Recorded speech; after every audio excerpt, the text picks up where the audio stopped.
एक छोटे से गांव में एक अंधेरे और रहस्यमय जंगल के बीच एक पुराना घर खड़ा था। इस घर को लोग खौफनाक चुड़ैल का घर कहते थे।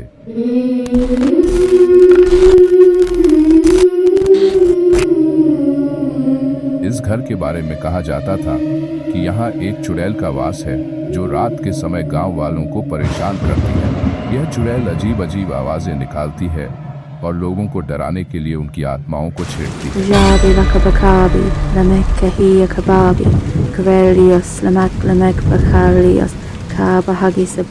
गांव में एक युवा और साहसी लड़की नंदनी रहती थी।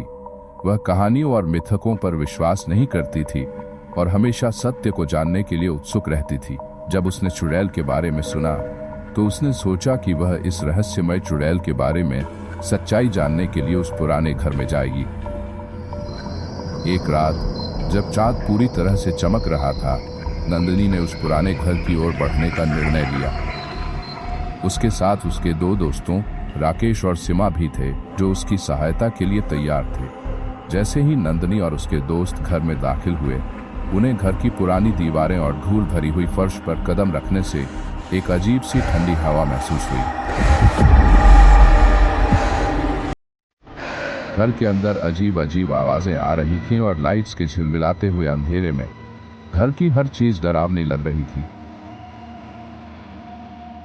नंदिनी ने तय किया कि वे घर के अंदर सबसे पहले लिविंग रूम की ओर जाएंगे।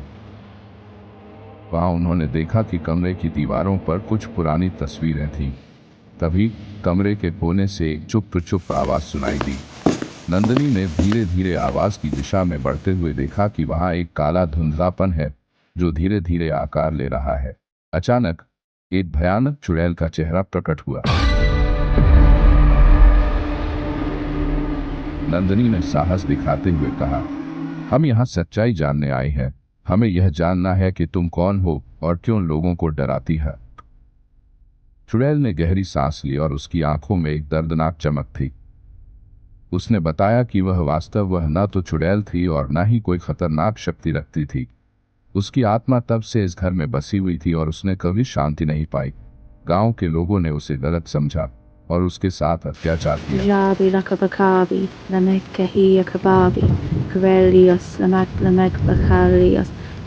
उसके मरने के बाद उसकी आत्मा इस घर में फंसी रही और उसने उन लोगों को परेशान किया जो उसके घर में आए।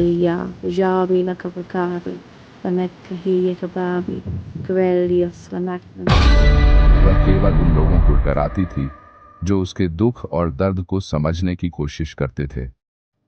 नंदिनी ने चुड़ैल की बातों को सुना और उसने उसके दर्द को समझा।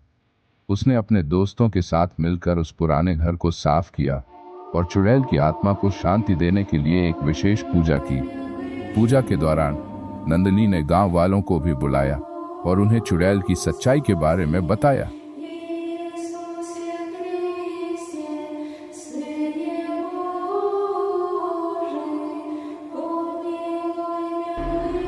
उस रात के बाद चुड़ैल की आत्मा को शांति मिली और घर की अजीब आवाजें और डरावनी घटनाएं समाप्त हो गईं।